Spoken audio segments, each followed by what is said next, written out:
16 বছর আপনি পড়ালেখা করে মালিক চিনলেন না, কি গোড়ার ঘাস কাটলেন। 16 বছর জ্ঞান অর্জন করেও বুঝলেন না যে সৃষ্টিকর্তাকে সেজদা দেওয়া উচিত। আমি তো 6 বছর বয়সে মুক্তবে থাকতেই বুঝছি আল্লাহকে সেজদা দেওয়া উচিত। আলহামদুলিল্লাহ, আমাদের নুরানি মাদ্রাসার নুরানির বাচ্চাও তো বুঝে, আমাদের মাদ্রাসাগুলোতে যে বাচ্চা পড়ে 6 বছরের, হয়ও তো বুঝে যে মুসলমান আমি। পিচ্ছি বাচ্চাটাও বুঝে 5 ওয়াক্ত নামাজ পড়তে হবে।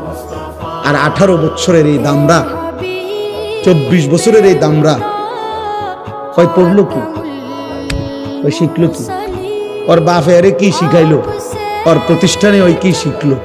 ওই 18 বছর বয়সও বুঝে নাই যে সেজদা দিতে হয়।